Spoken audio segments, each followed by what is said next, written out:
Muling nag-viral mga kababayan ang mga lumang video ni Sharon Cuneta dahil makikita natin mga kababayan kung gaano siya kahipokrita pala. Talagang isa lang ang masasabi natin, kain suka! Si megastar mga kababayan. Kain suka. At ewan lang natin kung anong masasabi ni Sharon mga kababayan kung ipapakita natin ang mga videong ito ngayon sa kanya. Na ngayon, ang dating anti-Marcos mga kababayan, na binabakbakan si Bongbong Marcos Jr. Ngayon, nakipagbeso-beso na ang mga walang hiya. Panoorin niyo po ha. If you vote for him and he wins, Kung iboboto niyo siya at mananalo, si Bangag ang kanyang we tinutukoy. will have another Marcos sitting in the presidency on the 50th Ayun! year anniversary Ayun! of martial law, which his father decreed. Ayon. Nangyari nga mga kababayan. And then, nasaan na ang tapang mo dati, Sharon? Nasaan na? Ayan, beso-beso pang buisit mga kababayan. Mabuti na nga ang lugaw ni Ma'am Lenny kesa sa nakaw ng iba. Pero, mas masarap ang suka. Putragis. Dati mga kababayan, mabuti pa ang lugaw ni Lenny. Ngayon mga kababayan, pero mas masarap pala ang suka. Kinain namin ang suka namin Make sure sa May 9, Oh. do not give your future away! Yes! Because ibibigay ko na sa kanya ang future ko. Diyos ko Lord. Tingnan nyo mga mga hipokrito, no? Ito yung perfect example ng mga taong hipokrito. Do not allow our country to be laughed at again by the world! Pagtatawanan naman daw tayo ng mundo mga kababayan. Ngayon, ikaw lang pinagtawanan. Visit! Huwag nyo hayaan na pagtawanan tayo ng mundo. Ngayon mga kababayan, kasali na siya. Patibangag na. Do not allow another president who does not Oh. deserve to lead. Does not deserve to lead. Ipakita na itong muli kay Sharon Cuneta mga kababayan. Mr. President. Ito na, one eternity later. Hinaranahan na ang kanyang sinabihang pagtatawanan tayo mga kababayan. Kiss us na kay Bangag. I will pray for you. I will pray for the country. Ipagdadasal na niya mga kababayan si Ngagba. Lord. Tapos dati mga kababayan, huwag niyong hayaang maging presidente ang taong ito dahil pagtatawanan tayo. And pray that Ikaw ang pinagtawanan. that you are allowed to do your job. Do your job daw. Tapos anong sabi mo, Sharon, sa mga pinaggagawa yan ng mga bangag, ng mga Marcos? Mga diktador, magmamartial law, magnanakaw. Ngayon, do your job. Do your job na yung sinasabi mong pinaggagawa ng mga Marcos? Ang mga walang hiya. And we pray for good health. Good health Peace of na. mind from all the fake news. Fake news. Ngayon, Sharon, ikaw pala ang fake news. Inaamin mo, Sharon, na fake news yung sinasabi mo? Not so long ago? Nagka-amnesia ka na? Of disinformation. Oo. May God be with you every single Ay, day. Diyos ko, Lord. Yun ako? And Madam First Lady. Ayan, Himudput na rin siya kay Lisa. Tanas, mga kababayan. Vice President kasi Madam First Lady. May pasari ba siya kay VP Sara, ha? No, but that's my Vice President. My date. Hindi niya in-acknowledge si VP Sara as kanyang Vice President, mga kababayan. Samantalang dati, tudo puri, mga kababayan, kay VP Sara Duterte nung panahon ni Tatay Digong. Diyos ko, Lord. Puring-puri siya, mga kababayan. Ganyan, mga kababayan, ang mga taong hipokrito. Narito, ipaalala natin ng mga kababayan na ang sinabi ni Sharon Cuneta, not so long ago. Bilang asawa na nag-a-apply sa inyo bilang vice-presidente niyo. Naka-apply.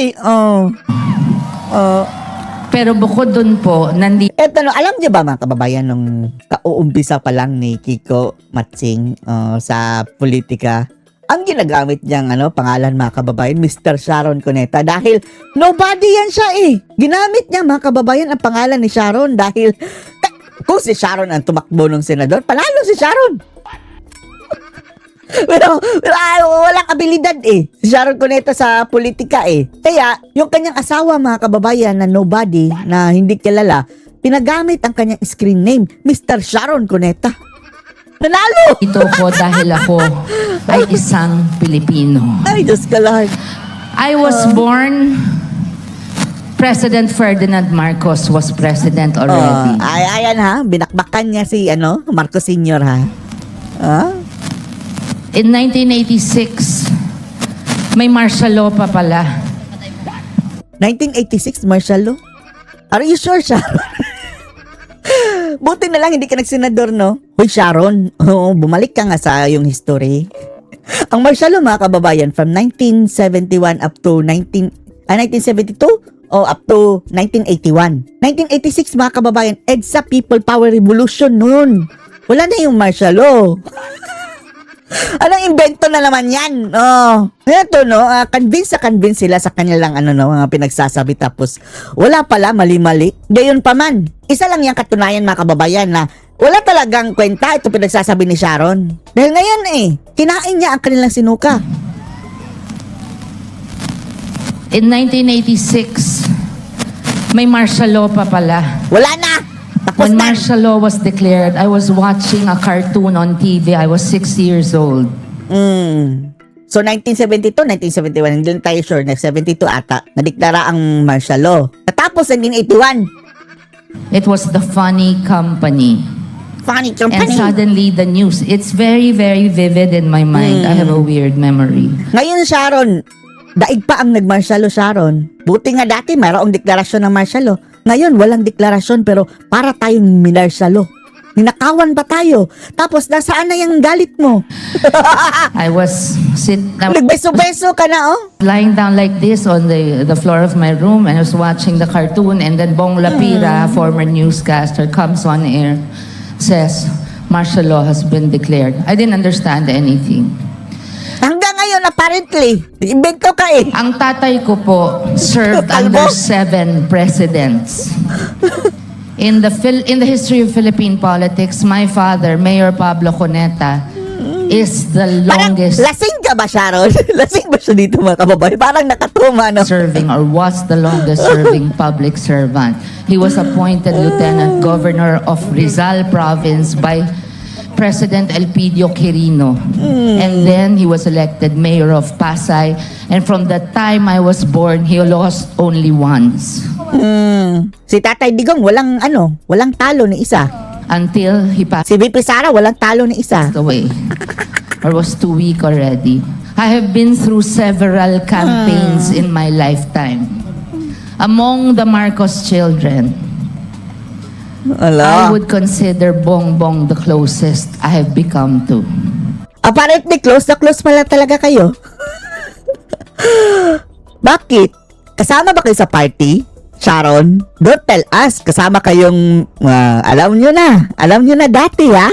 O baka hanggang ngayon. Ay, something is fishy. Hindi nangangahulugang agree ako sa mga nalaman ko na unti-unting namulat ang mata ko. Tapos ngayon, na ano ang mata mo ngayon?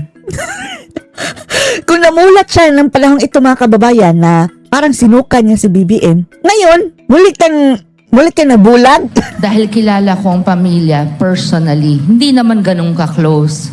Pero kilala ko sila. Unang disco mga oligarko yan sila eh. ako sa Malacanang na. Unang disco? Pero kilala ko sila. Unang diskong napunta.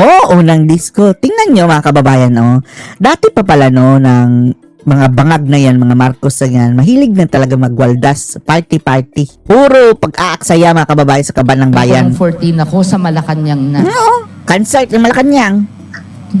I had KC in 1985. People Power took place in 1986. And slowly, kasi ayoko ng politika. Bakit lumasali ka ngayon? Wala ang daddy ko, laging wala ang mami ko. Sabi ko, ano ba tong politika? When I was in my 20s, my dad was forcing me to run for mayor of Pasay or even congresswoman. I said, no, no, Senador na lang. Wala sana tayong matsing kababayan ngayon na no. senador. I may have the brain for it. I may have Wow, I may have the brain. Oh, mabigat bang bangko na binubuhat mo? Sharon? the heart for it, but I cannot stomach politics. Wow, yes, I cannot stomach. Oh, stomach mo nga si I Bangag. said I would never marry a politician. Sana sinabi mo, I would not marry matsing. But you know, we make plans. But God knows what's best for us. Ang best sa inyo, si Bangag. So, best sa inyo si Bangag. Sometimes there are sacrifices we have to make for the good of more people. I did not leave Bongbong during all those years after People Power. He was my friend. But then I met Sarah when she was 9 years old. Ayan, si Sarah, inaway na niya mga kababayan. And since she was 9 years old, she's been a Sharonian. And Sarah has been like my sister. Tapos later on, sinabi mo na parang, ano nga ba yung sinabi niya? Nagkamali sa pagpili ng vice presidente? Sara Duterte. I and Kiko had differences. Hindi naman, alam nyo yun, di ba? Dahil sip-sip ka dati kay Tatay Digong eh. Samantalang yung asawa mong Matsing, bira ng bira kay Tatay Digong Duterte. Kiko was with me, the administration. I mean, in the opposition. I was like the president's daughter. He called me the singer of his life. Ahas ka dati eh. I called him Tatay. And I will always treasure those memories with him. And Sarah, after, you know, in politics, what I hate, there are no permanent friends, there are no permanent enemies. Sino ba lang away, Sharon? Hindi ka inaway ni Sarah. Never. Wala nga siyang sinabi tungkol sa'yo. Ikaw ang nang-away. But when Tatay, once, I saw on YouTube, he said, who is this stupid God? Ayan na naman mga kababayan. Salsal na naman sa issue naman ganyan. Ikaw ang stupid. Para akong binuhusan ng kumukulong tubig at the yellow. Sana nga natotoo na bulbusan ka ng tubig. Sabay. Kasi pag Diyos na kinalaban mo, As sino? if naman, no? As if naman sobrang banal na itong mga visit na to, no? Uy, Sharon, kung makadiyos ka talaga, dapat pinaglalaban mo ngayon ang mga tao na ninakawan ng gobyernong Bangag. Ang Diyos mo. Sarah is my friend. She was like my sister. I hope after elections, wala ngang permanent friends, walang permanent enemies. I hope we can still be friends. Hindi, inaway mo eh. Sabi mo, mali ang vice-presidente na nailagay natin, no? Parang ganyan yun, no? Hindi lang ko lang nakuha ang mga kababay, exact na sinabi niya. Pero mukhang nagkamali daw tayo sa ating vice-presidente na si VP Sara. But I have only one full brother, one full-blooded brother. A lot of half-brothers and half-sisters whom I love, but one full brother. Sino? If he ran for president, I would not vote for him just because he is my brother. Ang pipiliin ko, yung kilala ko na, yung alam ko na. This time, ayoko nang mabulag. Wow, ayaw lang niya mabulag mga kababayan. Tapos, later on, muling nabulag. Ayoko na, namulat na ako. Bukas na daw ang kanya mga mata. Ngayon, muling pumikit. Namulat na ako. Iba yung pagmamahal. Iba yung paglilid ng bansa. Ibang usapan yun. Dahil Sana makita mo ulit ito, Sharon. marami akong nakitang gutom. Apparently, hindi ikaw yun. Marami akong Mukhang busog ka eh. nakitang nangangailangan ng tulong when the pandemic hit us. Paano na lang kung si Bangag mga kababayan o si Lutang ang presidente ng pandemic? Patay na tayo. At bilang asawa ng isang senador na Hoy, Matsing! Kaya yan yung Matsing ang mga kababayan, ang kaisa-isang kumontra sa mga kababayan. pagbibigay ng ayuda nung panahon ng pandemic sa Bayanihan Law, yung asawa mo, kumontra. 20 years nang nagsisilbi. This is Huwag mong sabihin na about pandemic dahil wala kayong nagawa sa after pandemic. he served as councilor in Quezon City and as UP student leader, president of the student council. For 20 years, katabi ko siya. Alam ko na yung storya. Buti hindi kayo nagkapalit ng mukha. Up to now, pinaglalaban nila Senator Dick Gordon, nila Senator What a dick. Risa, lahat Virus. ng senador sa Senate Blue Ribbon hearing. Yung blue ribbon mga kababayan na nila Soto, Lacson, Gordon, mga traidor ni Tatay Digong Duterte. Ang family.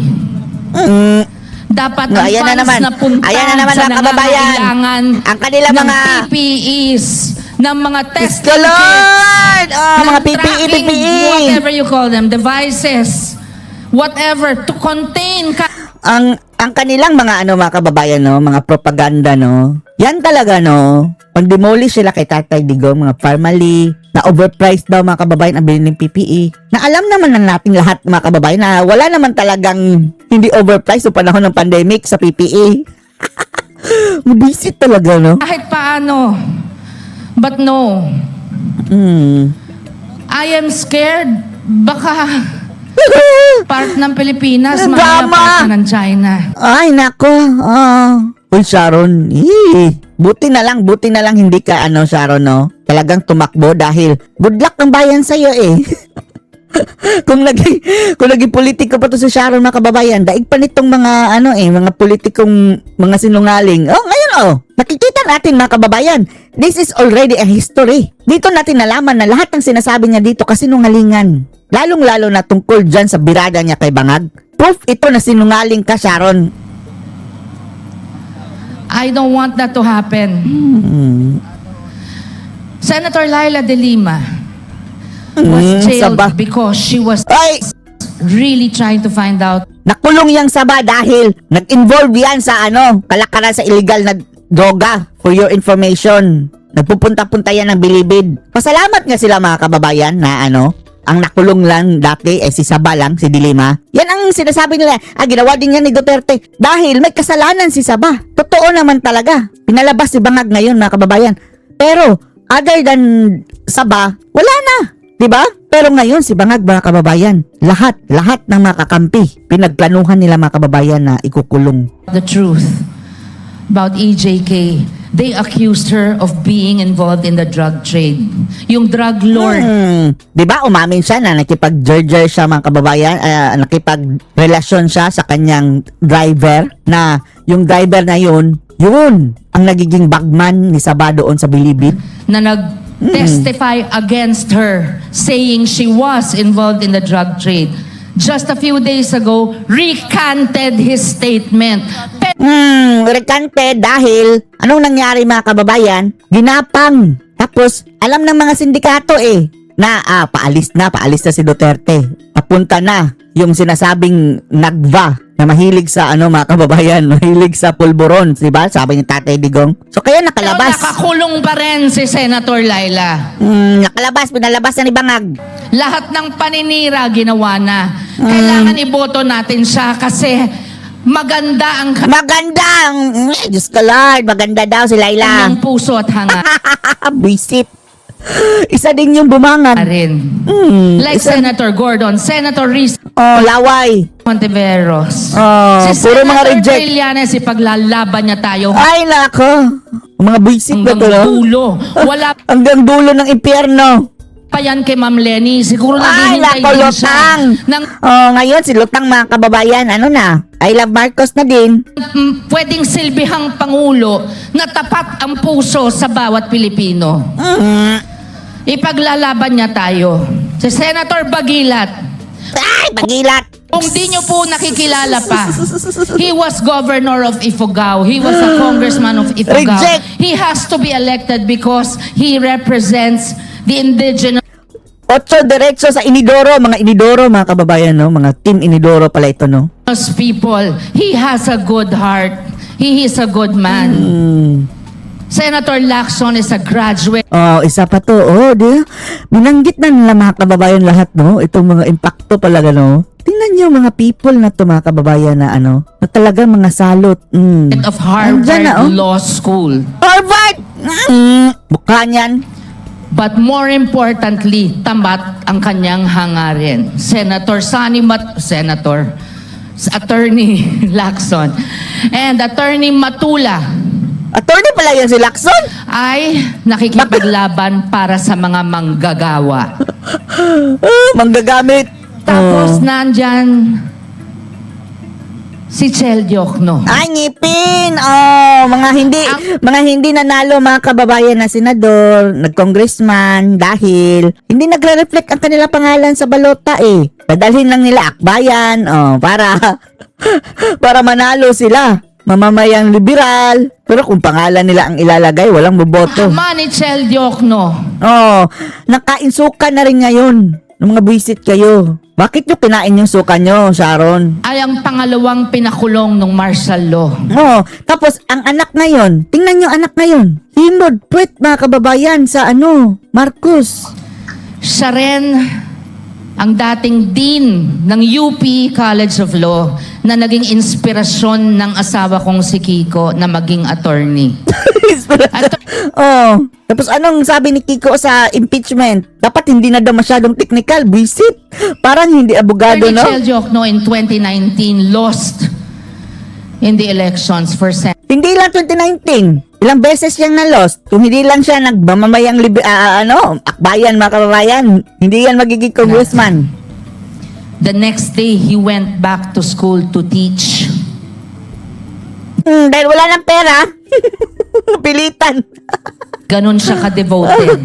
Devoted. If we elect Demonyo. these senators, I hope I did not miss anyone. Yes. Attorney Chel Diokno, his father founded Free Legal Assistance Group, nagbibigay ng libreng Sana multuhin kayo ng ama ni Diokno.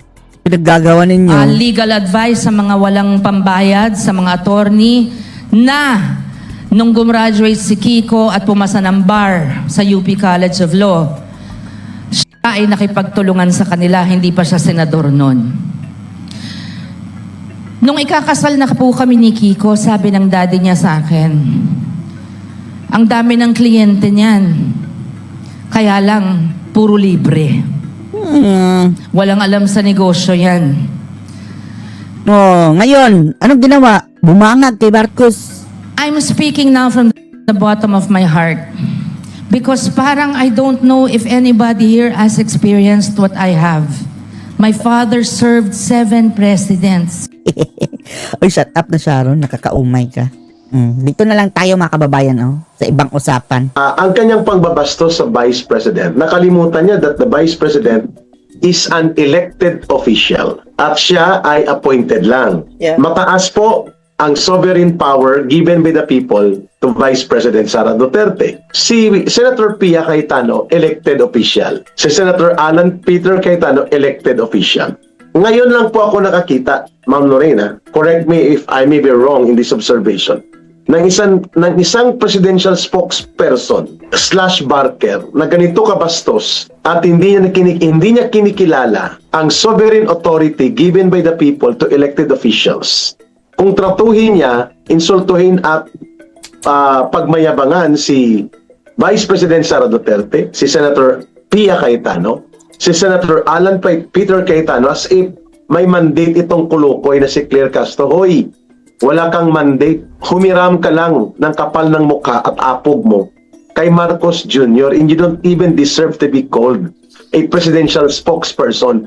Pero kung makapang-insulto at makapangbastos ka sa mga elected officials na ito like Senator Pia Cayetano, Senator Alan Peter Cayetano at kay Vice President Sara Duterte, nakalimutan mo sila ay inihalal ng taong bayan. Ikaw siguro kahit barangay captain, hindi ka mananalo eh. Kahit nga sa barangay tanod, hindi ka pwede maging tanod commander. Kasi wala ka talagang qualification to hold public office. Kasi ang very basic dyan, alam mo ang pagserbisyo sa tao. You don't serve the people, you are serving your interest, bulsa mo, ang kapal ng mukha mo, at ang mga inuutos sa iyo kahit mga mali, ginagamit mo ang public office. That's why you cannot be a public official to be elected by the people, Ma'am Lorraine. Yeah, but then again, no, I'll go back to that she takes her cues from Bongbong Marcos. And what has Bongbong Marcos taught what's his message to the Filipino people? Our votes don't matter. He doesn't Yeah. respect the voice of the Filipino people. Sino ba yung pinapa-impeach niya ngayon? Di ba, pinapagod niya yung tax returns ng President, etc. Oo, Who's isa pa yan, ha? We who's can the proceed to author that, of ma'am. all of this? It's Bongbong Marcos. So, Claire Castro is simply mirroring what Bongbong Marcos's message is to the Filipino people, and in that sense, she is the perfect spokesperson of this drug addict plunderer, no? Water really seeks its own level, and yan, they found each other, Bongbong Marcos and ano. So, ano bang ginagawa nila, 'di ba? 32 million Filipinos plus ang bumoto kay Vice President. Pero yan, binababoy ni Marcos, 'di ba? So, binababoy din ni Claire Castro ang Vice President, 'di ba? So, sino ang mga pinapreso ni Marcos? Rodanto Marcoleta for what? Plunder daw? Really? Plunder yung ginagawa mo. In fact, plunder's not enough anymore it's not enough to really capture accurately what you've done to the Filipino people, no? Oo. So yan, no? So yan yung terrible talaga this president. Oo. Kung may crime lang na financial rape, baka doon pa siya papasok. Yeah. Financial rape or economic sabotage. Because ang malawakang pandarambong ay pananabutahi sa buong ekonomiya ng bansa. Sa tingin ko, hindi lang plunder, Ma'am Lorraine, sila ni Martin Romualdez. Economic sabotage. Dahil buong bansa ang sinabotahin nila at pinapanugmok sa kanilang ginawang pandarambong. Kaya lugmok ang ekonomiya natin. Tsaka biro mo, no, sabihan mo na plunderer si Rodanto Marcoleta, Senator Marcoleta committed plunder when it was campaign funds. It's not even public funds, 'di ba? And he wasn't even a public official at that time. Tapos the injustices, no, one on top of the other that they're committing, and Congressman Mike Defensor also, 'di ba? The same thing, no?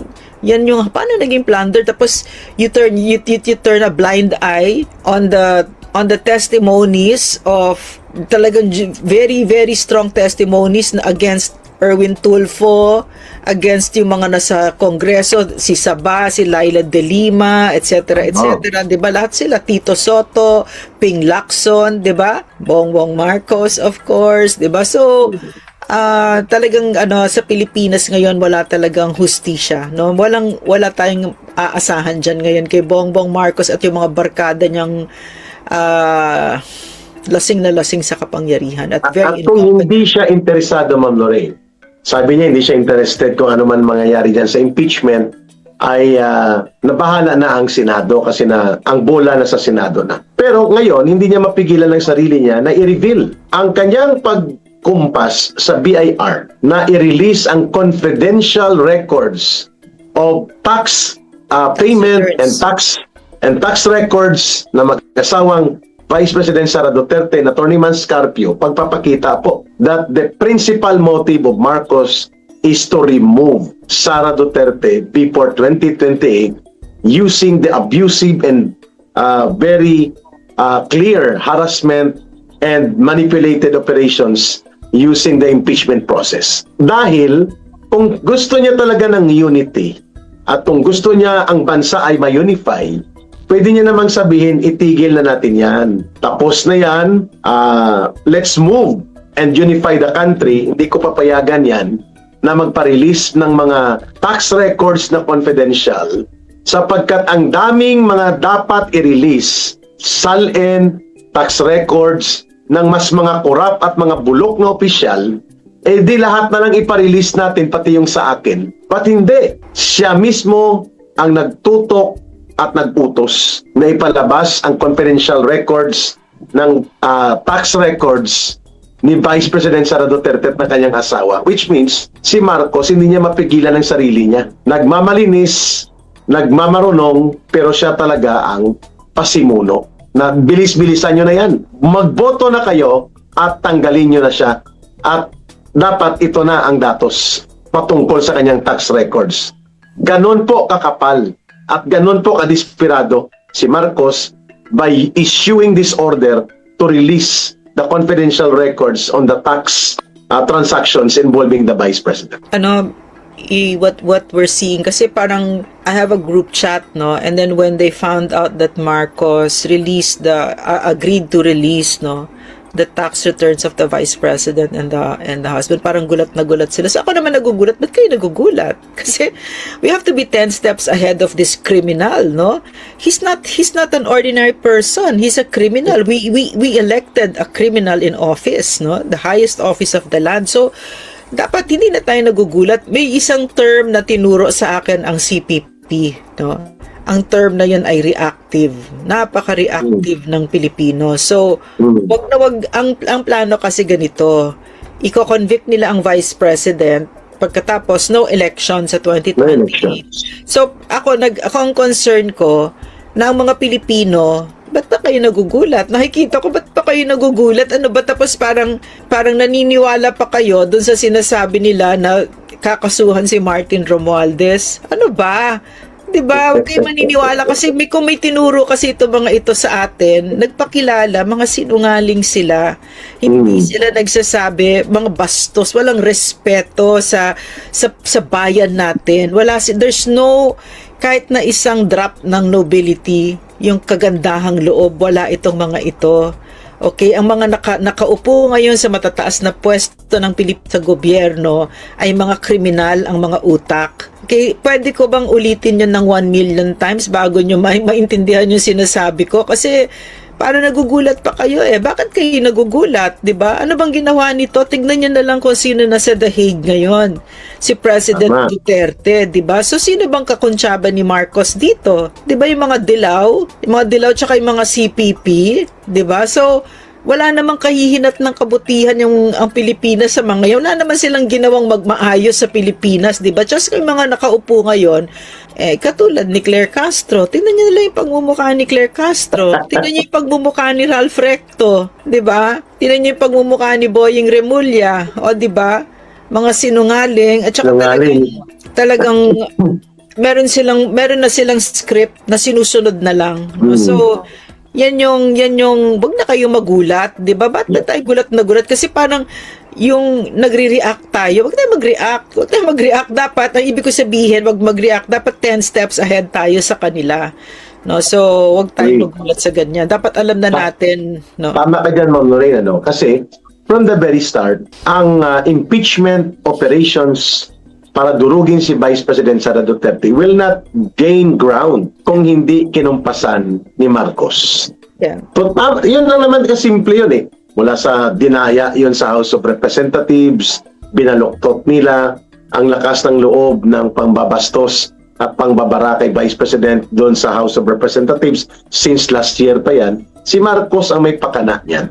Yeah. Wala nang iba. Kaya ito, tama ka Ma'am Nori, expected natin yan na ang lahat ng katarantaduhan ay gagawin niya para lamang mapasiguro na maitulak ang agenda, which is kung hindi man kaagad mapapatanggal si Vice President Sara Duterte, tudurugin at ipapahiya at gamitin ang oportunidad na ang taong bayan, yung mga naniniwala pa kay Sara Duterte o yung mga nagdududa pa, ay masway nila upang ipakita na talagang may mga anomalya na ginawa ang Vice President. And that is the minimum agenda of Marcos. Ang maximum agenda niya, ito yung binabanggit ni Ma'am Lorraine, I agree to that. Yung sabi mo Ma'am, tatanggalin si Sara Duterte, ipapakonvict nila, and then magkakaroon kunwari ng reforma sa sistema ng gobyerno, babaguhin yung saligang batas, hold over muna ang mga opisyal ng gobyerno, mananatili si Marcos into a transition government. Yan ang no elections. Maximum dyan, magdeklara siya ng state of national emergency leading to the necessity to suppress acts of terrorism that will destabilize the country, leading towards the election, i-suspend niyang election.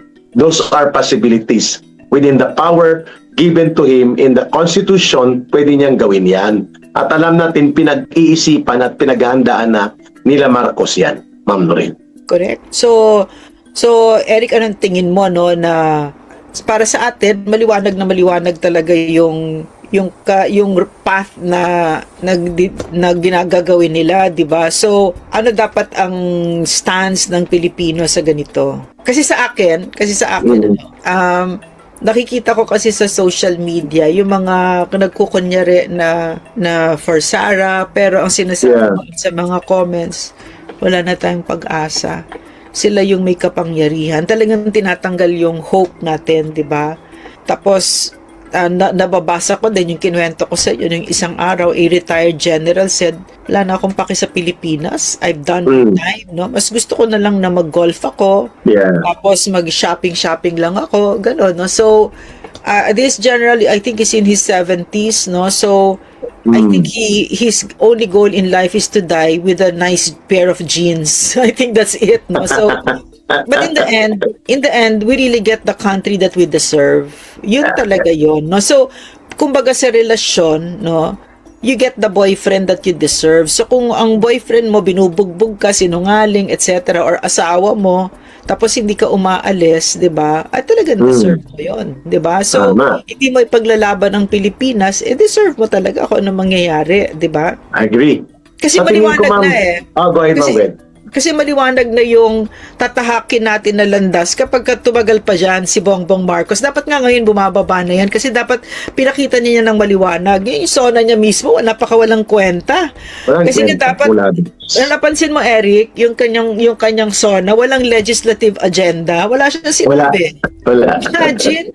So kasi ang SONA, mga kababayan, dapat sinasabi mo yung accomplishments ng administrasyon mo, pagkatapos yung yung hope, kasi pa second to the last na ito, at next year last na niya dapat, kunyari, 'di ba?